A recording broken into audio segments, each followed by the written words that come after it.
আসসালামু আলাইকুম। আজকের ক্লাসটা হচ্ছে এক্সামের আগে লাস্ট ক্লাস। সো অনেকেই ক্লাস করতে চাচ্ছিলেন না, বাট তারপরেও জোর করে এসি সার্কিটের একদম ভেরি বেসিক ফান্ডামেন্টাল অল্প একটু পড়ায় ছেড়ে দেওয়ার জন্য আর কি শুরু করা হচ্ছে। So this is electrical circuit CSC 209 section 1 for the semester fall 2021। So আজকে আমরা শুরু করতে চাচ্ছিলাম হচ্ছে এসি সার্কিট। আগের দিনের চ্যাপ্টারে আমরা বলছিলাম যে ক্যাপাসিটর এবং ইন্ডাক্টর চ্যাপ্টার থেকে কিছু পরীক্ষায় আসবে না, এবং চ্যাপ্টার 9, 10 আর 11 হচ্ছে আমাদের ফাইনাল এক্সামের সিলেবাস। বাট চ্যাপ্টার 9, 10 আর 11-এ আমরা মিড 1 আর মিড 2 তে যা যা পড়ছি ওগুলাই আবার। So this time with AC circuit now. তাহলে ফাইনাল এক্সামের পড়া হিসেবে আমরা কি পড়বো? ফাইনাল এক্সামের পড়া হিসেবে আমরা শিখবো যে মিড 1 আর মিড 2 এর প্রবলেম গুলাই আবার কিভাবে সলভ করতে হয়, এবং সার্কিট গুলো যদি ডিসি সার্কিট না হয় এসি সার্কিট হয় তাইলে। সো সেই জন্য চ্যাপ্টার 9 এর ফার্স্ট হাফে আমাদের প্রয়োজনীয় কিছু ব্যাকগ্রাউন্ড ইনেবলিং নলেজ দেয়া আছে, এবং চ্যাপ্টার 6 এ আমরা ক্যাপাসিটর এবং ইন্ডাক্টর কি জিনিস আমরা জানতে পারছি। মেইনলি ক্যাপাসিটর এবং ইন্ডাক্টরের কাজ হচ্ছে নন লিনিয়ারিটি তৈরি করা, ভোল্টেজ বা কারেন্টের চেঞ্জকে বাধা দেয়া। ক্যাপাসিটর ভোল্টেজের চেঞ্জকে বাধা দেয়, সো ভোল্টেজকে সে স্টেবিলাইজ করার চেষ্টা করে। ইন্ডাক্টর কারেন্টের চেঞ্জকে বাধা দেয়, সে কারেন্টকে স্টেবিলাইজ করার চেষ্টা করে। নাও ইন্ডাক্টর, ক্যাপাসিটর, রেজিস্টর এই তিন ধরনের প্যাসিভ এলিমেন্ট ছাড়াও আমাদের এসি সার্কিটের ক্ষেত্রে ভোল্টেজ সোর্স বা কারেন্ট সোর্স গুলোও থাকতে পারে। তো এসি ভোল্টেজ সোর্স বা এসি কারেন্ট সোর্সের যে সিম্বল আমাদের বইতে যেটা ইউজ করছে সেটা ডিসির মতোই দেখতে। আমি দেখি একটা সার্কিট বের করা যায় কিনা। লেটস সে এই চ্যাপ্টার এখন সময় দুপুর 2:30।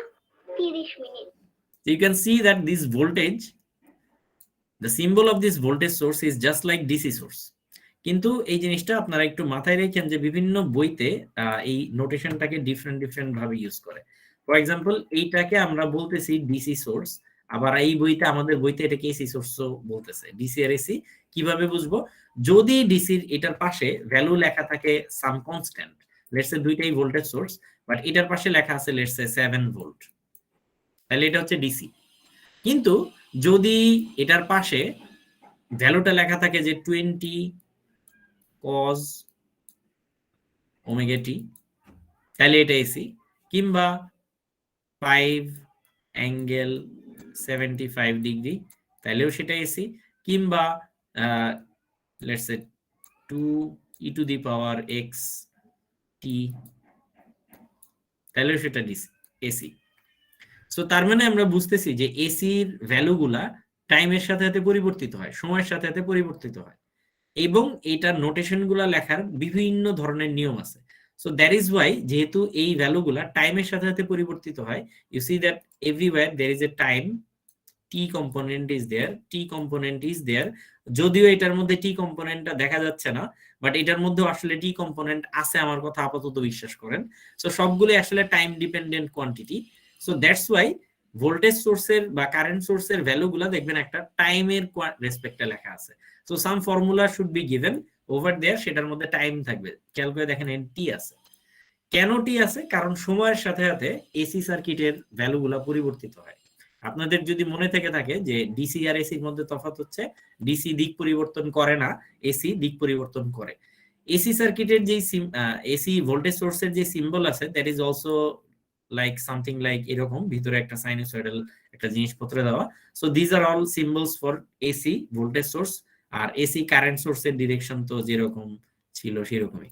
আমাদের বইতে কিন্তু সিম্বল সবগুলো একই রকম, আমাদেরকে ভ্যালু দেখে বুঝতে হবে কোনটা ডিসি আর কোনটা এসি।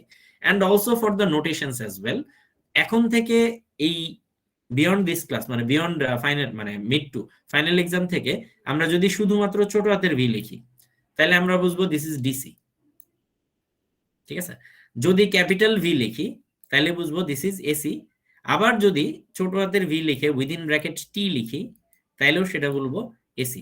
সো এনিওয়্যার আপনি যদি পরীক্ষার খাতায় ভি দেখেন বা আই দেখেন বর্তমানে আইসা, তাহলে বুঝবেন যে this is DC. So this is also DC. But anywhere যদি আপনি দেখেন যে আই পাশে উইদিন ব্র্যাকেট টি লেখা আছে, সো দিস ইজ এসি। কিংবা ক্যাপিটাল আই লেখা আছে, তাহলে this is AC. So DC আর এসির সিম্বল এবং নোটেশন আশা করি বুঝতে পারলাম আমরা। কোনো সমস্যা?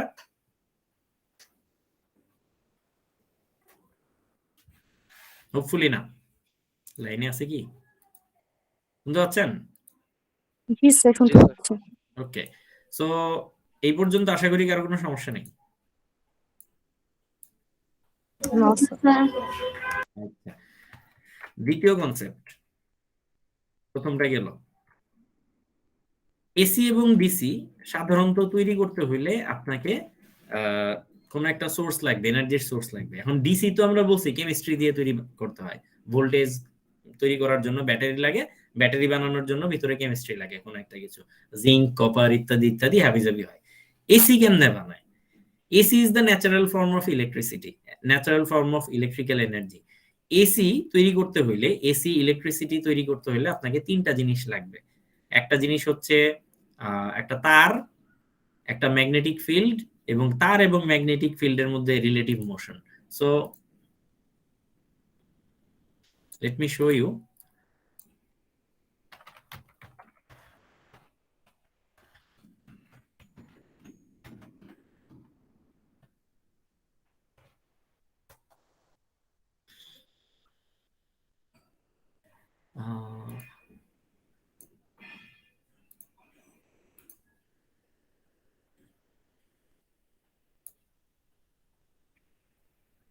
দেখা যাচ্ছে কি? জি স্যার। এইটা হচ্ছে বেসিক্যালি এসি সার্কিট তৈরি করার জন্য নিয়ম। This is the conceptual diagram of a generator. So একটা পার্মানেন্ট ম্যাগনেট আমরা দেখতে পাচ্ছি, যেটার মধ্যে নর্থ পোল এবং সাউথ পোল আছে। চৌম্বক বলরেখা বা ম্যাগনেটিক ফিল্ডের যে লাইনটা, সেটা সাধারণত নর্থ থেকে সাউথের দিকে ফ্লো করে, নর্থ থেকে সাউথের দিকে ফ্লো করে।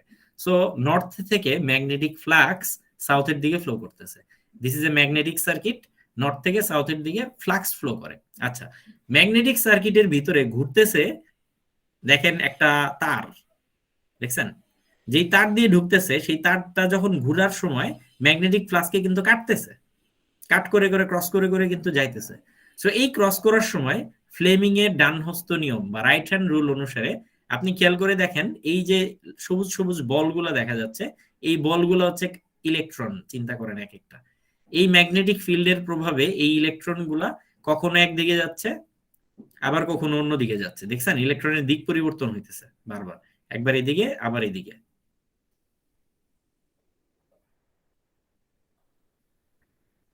এই ইলেকট্রনের কি পরিমাণ যাচ্ছে, প্রতি সেকেন্ডে কি পরিমাণ ইলেকট্রন যাচ্ছে, সেটাকে যদি টাইমের রেসপেক্টে প্লট করেন, you will have this graph. So আমরা বলি ইলেকট্রিসিটি তৈরির জন্য আমাকে যেটা লাগবে, একটা তার লাগবে। সো নীল রঙের তারটা ঘুরতেছে। একটা ম্যাগনেটিক ফিল্ড লাগবে। সো নর্থ থেকে সাউথের দিকে ম্যাগনেটিক ফিল্ড ফ্লো করতেছে, ম্যাগনেটিক ফ্লাক্স ফ্লো করতেছে, এবং এই দুইজনের মধ্যে রিলেটিভ মোশন বা নড়াচড়া লাগবে, তাই ইলেকট্রিসিটি তৈরি হয়। সো দুনিয়ার যত জেনারেটর আছে, আপনি যদি হাইড্রো ইলেকট্রিসিটি তৈরি করতে চান, তাইলে আপনাকে যেটা করতে হবে, একটা জায়গায় পানি আটকায় রাখা, উপর থেকে পানি ফেলাইতে হবে। পানি পড়ার সময় যাতে এই একটা টারবাইনের মাধ্যমে এই তারটা ঘুরে, তাইলেই আমরা ওইটার নাম দিয়েছি হাইড্রো ইলেকট্রিসিটি। ঘোড়াশালে তাপ বিদ্যুৎ কেন্দ্র, ওটা কেমনে বানাইছে? পানি নিয়ে এসে আমরা পানি তারপরে ফুটাই, পানি ফুটাইলে কি হয়? পানি বাষ্প হয়। পানির বাষ্পটা যখন একটা জায়গায় দিয়ে বের হয়, বেরোর সময় একটা জিনিস ঘুরাইতে থাকে, আর ওইটার সাথে শ্যাফটের সাথে জোড়া লাগানো থাকে এই তারটা, যেটা কিনা ম্যাগনেটিক ফিল্ডের মধ্যে দিয়ে কাট করে ইলেকট্রিসিটি তৈরি হয়।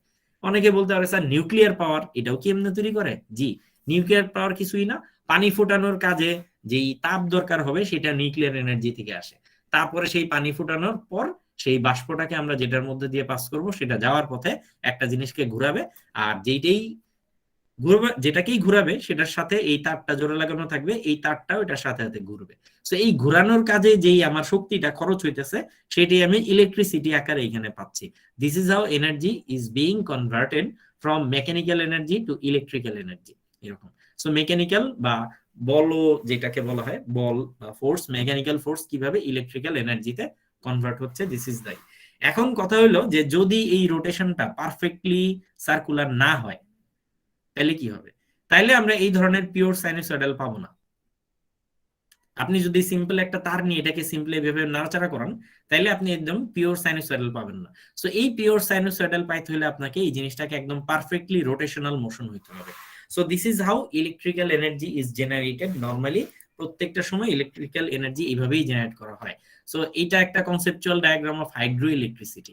পানি পড়তেছে, পানি পড়ার সময় চুম্বকটাকে ঘুরাইতেছে, চুম্বকটা যখন ঘুরতেছে ম্যাগনেটিক ফিল্ডও ঘুরতেছে, ম্যাগনেটিক ফিল্ড তারটাকে কাট করতেছে, আর বাল্ব জ্বলতেছে। AC electricity generation, this is how it's ডান। কিংবা এখানে আরেকটা ডায়াগ্রাম, ওই একই জিনিস ঘুরে ফিরে যে যেভাবে দেখাইতে পারে সে বিভিন্ন জন বিভিন্ন ভাবে দেখাচ্ছে। সো এখন যদি আমরা এটার সাথে সাইনোসয়েডের তুলনা করি, where is the sinusoid comes?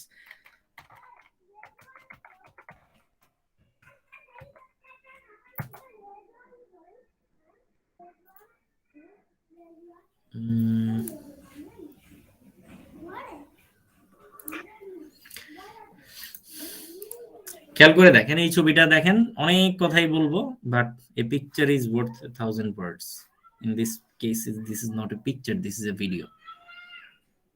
So আপনি একটা চাকা নিছেন, গাড়ির চাকার মধ্যে আপনি একটা লাল দাগ বসাই দিচ্ছেন বা একটা দাগ দিয়ে দিচ্ছেন। সো গাড়ির চাকার যে জায়গাটা আপনি দাগ দিচ্ছেন সেই জায়গাটা, চাকাটা যদি ঘুরতে থাকে, সেটার যদি আপনি সঞ্চার পথ বা মোশন পজিশনটাকে ফলো করেন, তাহলে you will have that nice looking red line. This is a sinusoidal curve. So we see that আমাদের আসলে রোটেশনাল মোশন যখন ঘুরতেছে, এই জিনিসটা যখন আমাদের ঘুরতেছে 360 ডিগ্রি যখন ঘুরে, তার মানে আমরা বলি একটা ফুল চক্কর কমপ্লিট হয়েছে, বা আমরা একটা বলি একটা ফুল সাইকেল কমপ্লিট হয়েছে। Now it's 0 degree. You see that সামনের দিকে যখন আগাচ্ছে 90 ডিগ্রিতে সে ম্যাক্সিমাম, 180 ডিগ্রিতে সে আবার মিনিমাম, 270 ডিগ্রিতে সে নেগেটিভ ডিগ্রিতে ম্যাক্সিমাম, 360 ডিগ্রিতে সে আবার স্টপ। ঠিক আছে, তার মানে বোঝা যাচ্ছে যে এই পর্যন্ত 360 ডিগ্রি, এইটা 180 degree, this is 90 degree, this is 270 degree, এরকম। এবং সেটার সাথে এখন সার্কেলের ভিতরে যেই জিনিসটা আছে সেটাটা খেয়াল করে দেখেন, সার্কেলের ভিতরে যেই অ্যাঙ্গেলটা আছে, you see that this angle is 45 degree now, but now বেশি চলে গেল, সামান্য একটু গেল, this angle is near about 90 degree. এই অ্যাঙ্গেলটা দেখেন 90 ডিগ্রি, সমকোণ। অ্যাঙ্গেলটা এখন সমকোণ থাকার কারণে সাইন গ্রাফটাও দেখেন ম্যাক্সিমাম পিকে গেছে। সো ফর দ্যাট রিজন আমরা বলি sine 90 degree value maximum 1, sine 90 degree value maximum. এখন এখানে থিটা কি দিছে, theta is in radian, but এটা আমরা পরে আসতেছি। সো আমরা যদি বলি যে এসি সার্কিটের, কেউ একটা এসি সার্কিট আমাদেরকে দিয়ে বললো যে আচ্ছা এই this is an AC circuit বা এসি ভোল্টেজ সোর্স, তুমি বলো এই ভোল্টেজ সোর্স থেকে কি পরিমাণ ভোল্টেজ পাচ্ছ, what is the value of this voltage source. এখন আপনাকে পাল্টা প্রশ্ন করতে হবে যে ভাই এটার ভ্যালু তো এক এক সময় এক এক রকম, কততম সময় আপনি ভ্যালুটা জানতে চাচ্ছেন। So in reality the question was suppose to be what is the function that can give me the value of v, vt is equals to what? So কেউ বলতে পারে যে আচ্ছা t equals to 3 তম সেকেন্ডে এটার ভ্যালু কত।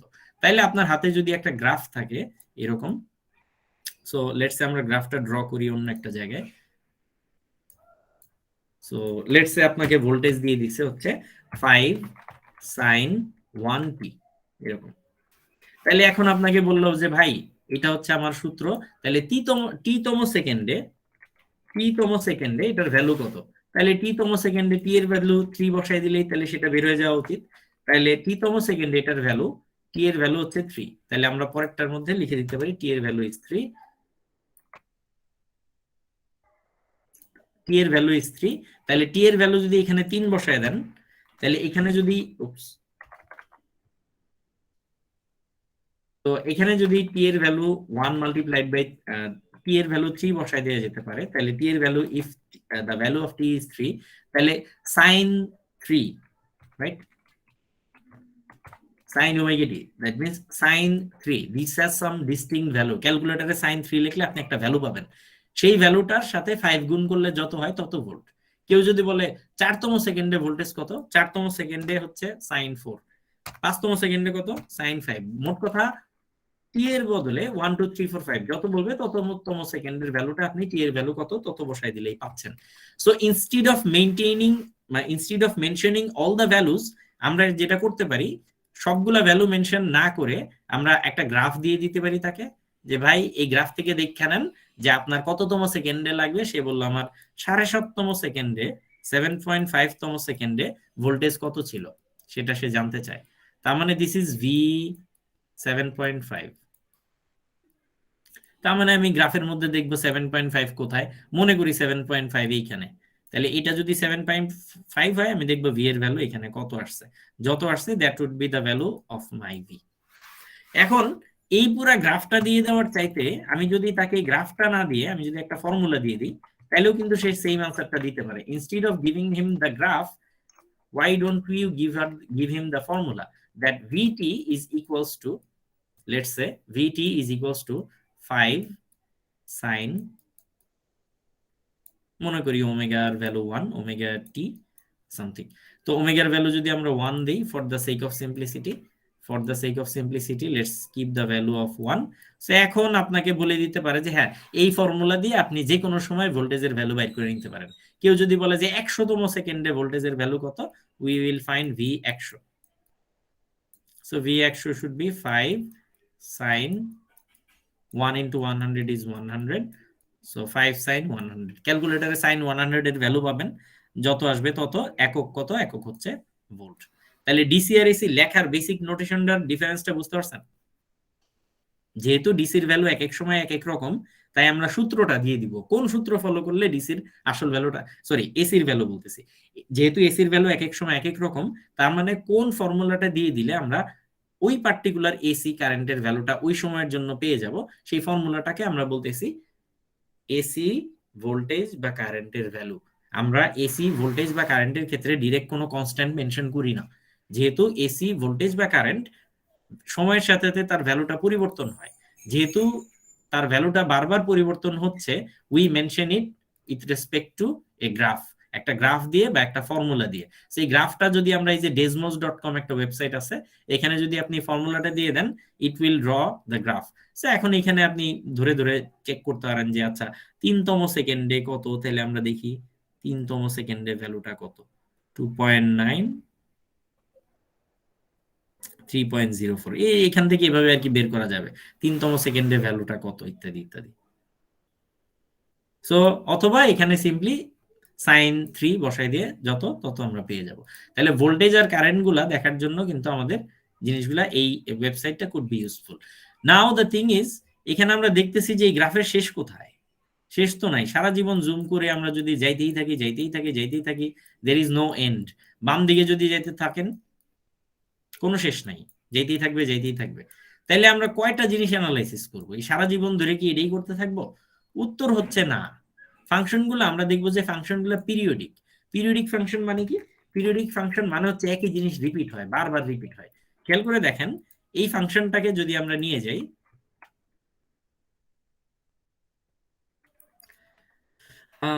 প্রথম যে অংশটুকু, তার একটা ফুল সাইকেল কমপ্লিট করতে যেইটুকু জায়গা লাগছে, দিস পার্ট,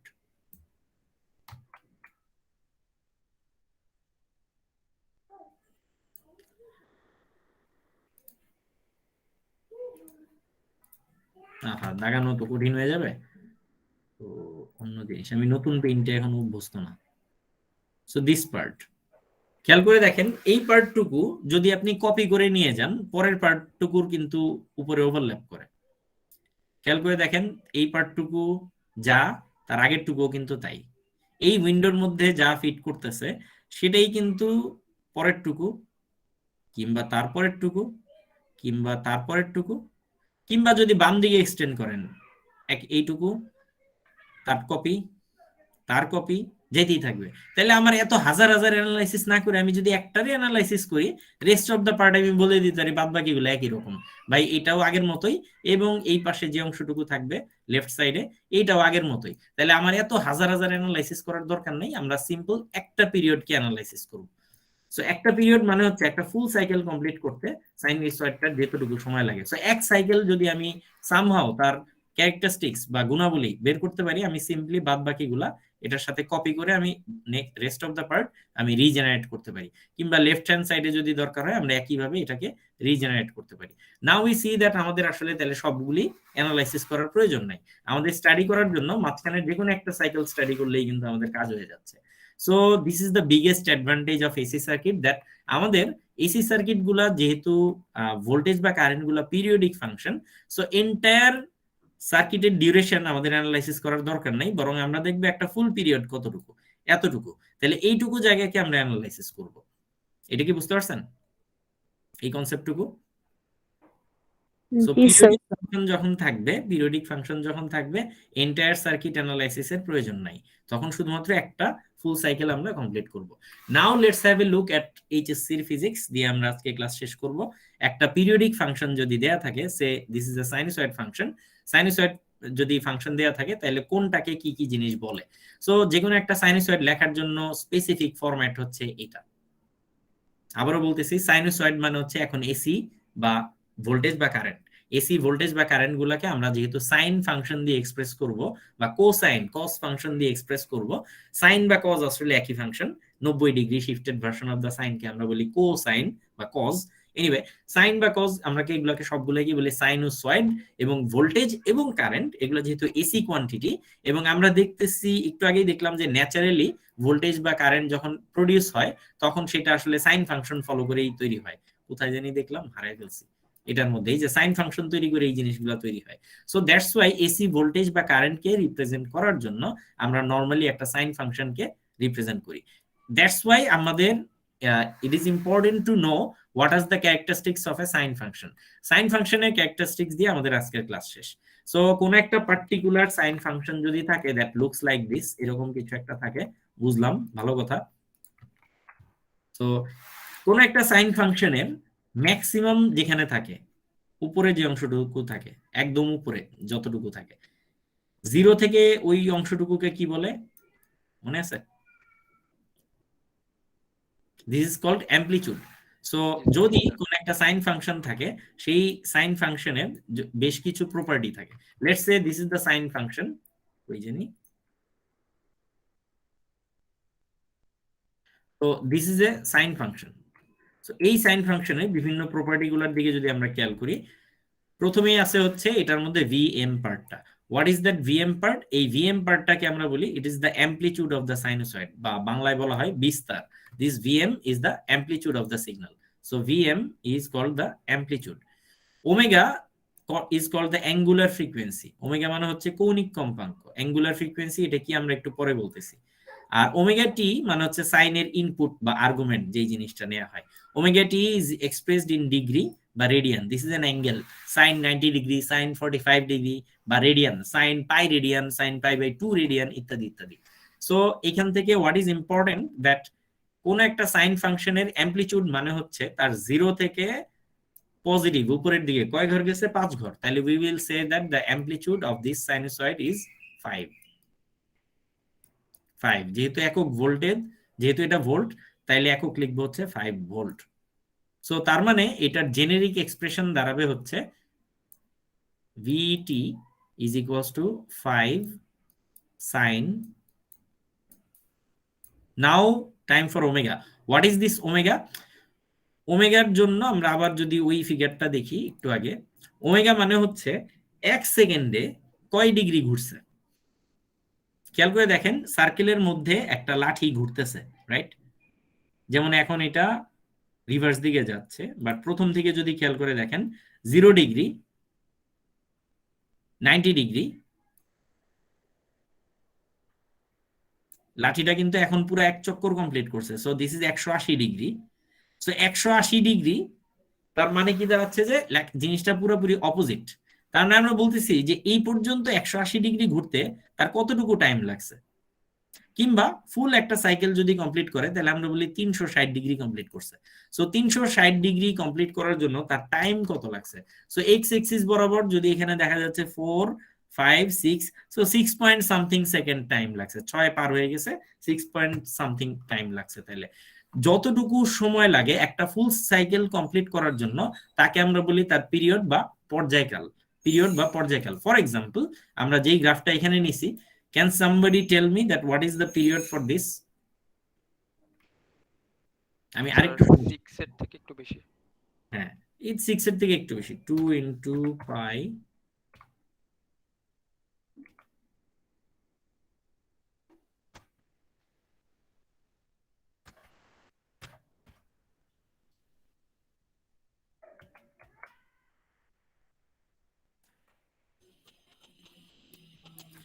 দেখেন তো একটা ফুল সাইকেল কমপ্লিট করতে তার কতটুকু টাইম লাগছে? কয় সেকেন্ড টাইম লাগছে? 1 second. 1 সেকেন্ড। সো তার মানে এটার পিরিয়ড কত? টি, ক্যাপিটাল টি, যেটাকে পিরিয়ডকে আমরা পর্যায়কাল বা সাইকেল টাইমও বলি, এটার নাম, এটার ভ্যালু হচ্ছে 1 সেকেন্ড। ক্যাপিটাল টি দিয়ে আমরা পিরিয়ডকে এক্সপ্রেস করি, দিস ইজ কল্ড 1 সেকেন্ড। আবার এখান থেকে আরেকটা ডেফিনেশন আছে, 1 সেকেন্ডে যতগুলা সাইকেল কমপ্লিট করে তাকে বলা হয় আবার ফ্রিকোয়েন্সি। তাহলে 1 সেকেন্ড পর্যন্ত আসছে এতটুকু, এখানে কয়টা সাইকেল কমপ্লিট করছে? একটা সার্কেল। একটা, তাহলে আমরা বলবো ফ্রিকোয়েন্সি 1 হার্টজ। আচ্ছা, লেট আস সি এখন সে 1 সেকেন্ডে কয়টা সাইকেল কমপ্লিট করছে খেয়াল করে দেখেন। 1 সেকেন্ড এই পর্যন্ত কয়টা সাইকেল কমপ্লিট হয়েছে? দুইটা। তাহলে এটা ফ্রিকোয়েন্সি 2 হার্টজ। 2 হার্টজ। 2 হার্টজ। যদি আমরা 1 সেকেন্ডে 3টা সাইকেল কমপ্লিট করাই, খেয়াল করে দেখেন 1 সেকেন্ডে সে কয়টা সাইকেল কমপ্লিট করছে? 3টা। তাহলে frequency is 3 hertz. What is capital T? একটা সাইকেল কমপ্লিট করতে তার কতটুকু সময় লাগছে? So let's make it easier. আর একটু সহজ করার জন্য লেটস পয়েন্ট করে দিই। দেখেন তো একটা ফুল সাইকেল কমপ্লিট করতে তার কতটুকু টাইম লাগছে?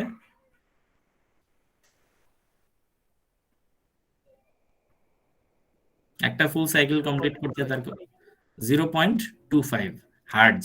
তার মানে হচ্ছে ফ্রিকোয়েন্সি 0.25 হার্টজ, নাকি? নো স্যার 1 সেকেন্ডের তো স্যার ওটা হার্টজ তো 1 সেকেন্ড হার্টজ না, তার মানে এটা হচ্ছে সাইকেল টাইম 0.25 সেকেন্ড, নাকি কোনটা? শিওর হয়ে বলেন। স্যার হার্টজ তো স্যার আমরা 1 সেকেন্ডে করি স্যার। এক্স্যাক্টলি। হার্টজ কখন বলবো? যখন আমরা 1 সেকেন্ড নিব, কিন্তু এখন আমরা একটা ফুল সাইকেল নিচ্ছি, তাহলে এখন আমরা কি বলবো? দিস ইজ হার্টজ নাকি সাইকেল টাইম? স্যার এটা পর্যায়কাল স্যার, ক্যাপিটাল পর্যায়কাল। এক্স্যাক্টলি। সো পর্যায়কাল কত সেকেন্ড? 0.25 সেকেন্ড। আচ্ছা, তাইলে আমরা যদি এইখান থেকে পুরোটা দেখি, 1 সেকেন্ডের পার্টটুকু যদি দেখি, 1 সেকেন্ড পর্যন্ত যদি আমরা নেই, 1 সেকেন্ড পর্যন্ত, 1 সেকেন্ড পর্যন্ত কয়টা সাইকেল সে কমপ্লিট করছে? একটা, দুইটা, তিনটা, স্যার 4টা হবে। তাইলে ফ্রিকোয়েন্সি কত? Sir 4 hertz. 4 hertz. 4 hertz. So আরেকবার আমরা এখান থেকে দেখি, যেই উদাহরণটা আমাদের এখানে ছিল সেই এক্সাম্পলটা বাদ দিয়ে দিই, আমরা নতুন এক্সাম্পলে চলে যাই এখানে। সো তার মানে দেখা যাচ্ছে যে একটা ফুল সাইকেল কমপ্লিট করতে একটা যতটুকু টাইম লাগে, সেই টাইমটুকুকে আমরা বলি তার সাইকেল টাইম বা পর্যায়কাল বা period. So this time is known as capital T. Second, একক হচ্ছে সেকেন্ড। আচ্ছা, আর যদি আমরা বলি যে 1 সেকেন্ডে সে কয়টা সাইকেল কমপ্লিট করছে, so we can see that 1 second কতটুকু? এইখান থেকে এতটুকু, এইটুকু সময়ের মধ্যে সে 4টা ফুল সাইকেল কমপ্লিট করছে। So we are saying that F or frequency is equals two 4 per second. Per second লিখতে আমাদের কষ্ট লাগে, সেই জন্য এটার নাম দিচ্ছে হচ্ছে hertz. So this is called 4 hertz. ঠিক আছে? আর এটা কত? টিএস ইজ ইকুয়ালস টু 0.টি না, টিএস না, এটা যে T, capital T equals to 0.25 second. এই পর্যন্ত কারো কোনো বুঝতে সমস্যা আছে কিনা? এগুলো খুবই বেসিক কনসেপ্ট, এগুলো না বুঝলে এসি সার্কিট বোঝা খুব ডিফিকাল্ট। আজকে এইটুকুই থাকুক, আর যাব না। কোনো সমস্যা আছে? এইচএসসির জিনিস এগুলোই, না থাকলে আজকে আমরা এখানেই শেষ করে দিই। স্যার অ্যাটেন্ডেন্স কি দেওয়া লাগবে আজকে? দিয়ে দেন, যা লিখছেন এখানে 300 অক্ষর লিখে দেন। ঠিক আছে, তাহলে আজকে এখানেই শেষ করে দিচ্ছি। Thank you very much. Sorry sir, আমার একটা প্রবলেম ছিল, একটা আগে দেখাতে ভুলে গেছি স্যার। আচ্ছা, আমরা তাহলে রেকর্ডিং অফ করে দিই, তারপরে দেখি। থ্যাংক ইউ, খোদা হাফেজ, আসসালামু আলাইকুম।